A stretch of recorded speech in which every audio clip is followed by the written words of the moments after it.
Hello, today I'd like to discuss my journey with Pokemon from the very beginning. So without postponing it, let's just start.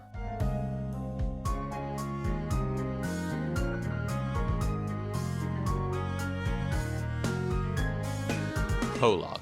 So I technically always knew what Pokemon was. I was just never interested enough to actually consume its media. But one day, my babysitter, somewhere before 2012 at the very least, told me that there's this show that they think I would like, and that they had watched it when they were growing up themselves. And you already know what it was. The one and only Digimon, of course. No, I'm just kidding.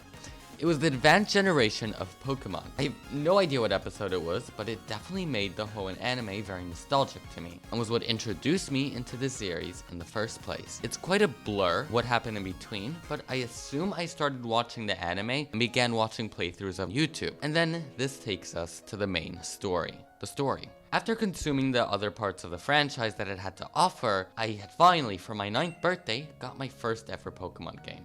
Pokemon X and Y, or Pokemon Y. I remember walking in with the goal to get a Pokemon game and a DS. I didn't quite understand the concept of digital and physical games at the time, so when asking the store employee, they had tried explaining to me that I could get a 2DS with Pokemon Y, but pre-installed. I didn't quite understand what they meant, so I kept trying to clarify if it comes with the game or not. I didn't quite understand what they meant. Me getting a 2DS with Pokemon was all that I cared about, but they kept on trying to explain to me and clarify for me that it wasn't physical and rather digital, but I didn't quite understand it, so I kept on trying to clarify if it comes with the game or not. And in the end, I got it. My very own 2DS and Pokemon Y. It was my very first video game, other than phone games perhaps, but it was truly a unique experience for me. I remember that the skater that blocks the first gym was a real challenge for me. No, not the battle, actually interacting with them. Now, I definitely knew how to press A since I got that far already, and I remember pressing every button I could, but it was to no avail. In retrospect, I likely wasn't facing the right direction. My next roadblock was Furfrou Palace. I wasn't able to do it without the help of YouTube, so I watched other playthroughs of it, solved it, played the flute, and got all the way to the cliffs above the second gym, confused on how to actually get down. Now, I don't remember the details exactly, but I do remember forgetting all about the save option, meaning I was last saved, and this I remember for sure, right in Lumio City before Furfrou Palace. And every time I would get past it,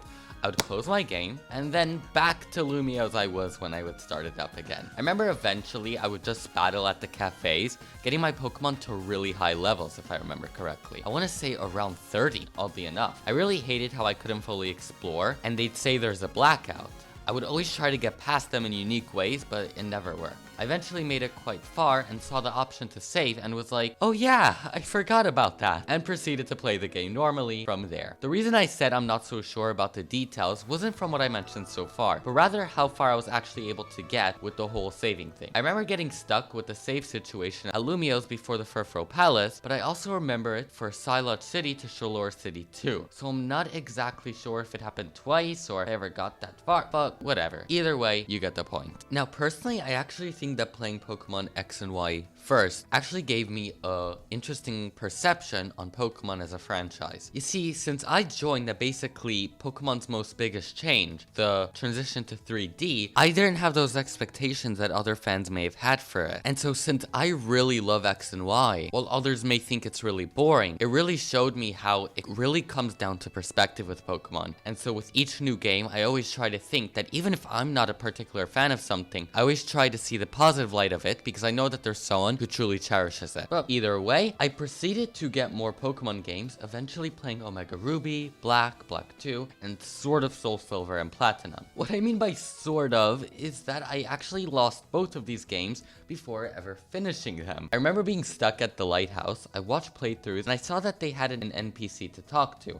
I assume it was Jasmine, but when I went there, I either saw nothing or only Ampharos. I forgot specifically what happened, but I remember that it wasn't like the playthroughs online, so I thought my game was broken and never picked it up again and eventually lost it. Then for Platinum, I am truly confused what happened. I remember fighting the Elite Four, but I don't remember playing the in-between bulk of the game. I have only two particular memories of the game: the Elite Four and the beginning of the game up till Bork's gym. Despite no memories of the entire in-between, it's oddly nostalgic, which really baffles me. What I assume happened is that I got a used file that was at the Elite Four.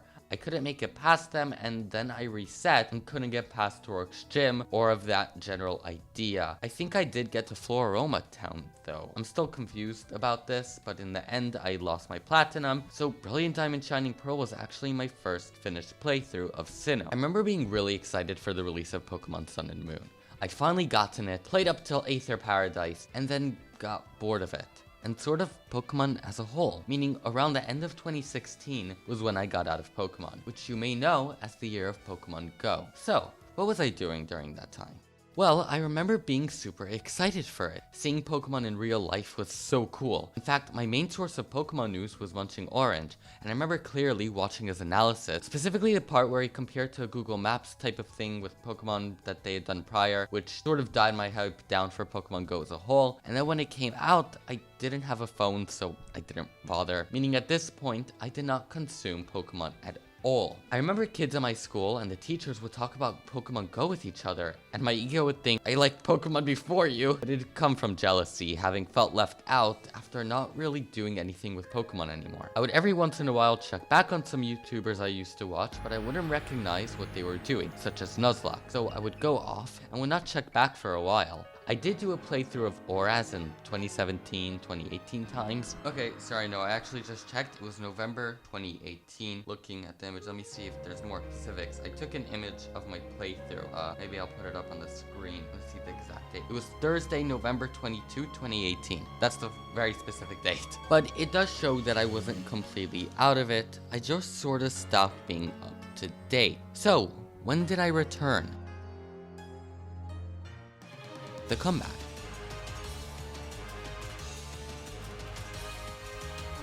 In 2018, I looked back at a YouTuber's channel and saw a playthrough of the first Switch game, Let's Go Pikachu and Let's Go Eevee. I decided to watch up to date with where they were up to, and that date was around November 21st of 2018. Okay, I'm sort of just gonna go off script for a moment. Okay, so I just went off script and had checked the date of when I played Auras, and that was, like I said, November 22, 2018, and I had already written in the script, unaware of this, writing that it was around November 21st of 2018 that I had sort of gotten back. The thing is, this picture is actually of a playthrough that I was doing already, and I think I remember this playthrough, and I was playing it pretty consistently, meaning it wasn't like a break, and I see my team, like, I was battling Maxi, and like my Pokemon were like around high 30s, so wow, I find that pretty interesting. So you could really basically consider that around the end of 2018 was when I came back to the franchise. I was then part of the hype for Sword and Shield and was so excited for it, but I sadly didn't have a Switch yet, so I watched a playthrough of it, and throughout 2020, I played through whatever Pokemon games I did have and finally finished my Sun playthrough.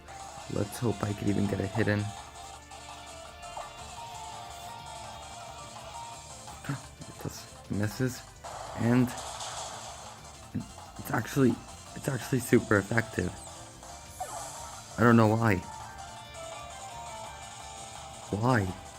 That was takedown. Enjoying it a ton. The end of 2020 was when I finally got a Switch, Sword and Shield, etc. I proceeded to get the DLC, and when BDSP and Legends Arceus were revealed, I originally wasn't sure if I'd get to Legends Arceus, but boy can I tell you that their marketing of not showing anything until August really worked. And the fact that I remember it was August 18, I'm not even gonna fact check this, 2021, should really tell you more than enough. It was easily my favorite Pokemon Presents, having me fall in love with BDSP's art style and Legends Arceus' revolutionary gameplay. 2021 was when I knew I truly loved Pokemon. And so it goes, my friends. We're just gonna keep on going. Thank you so much for watching this video. I really wanted to share my experience with Pokemon, and I'm glad I finally got to, well, share it. If you liked this video, please give it a like, and if you liked me, maybe subscribe. And with that, have a wonderful day or night.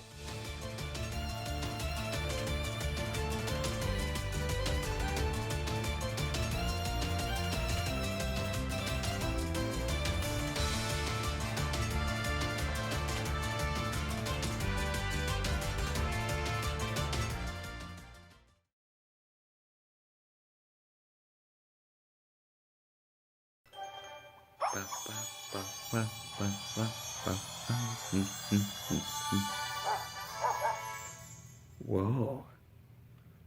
Look at it. It's been cooked. It's been baked.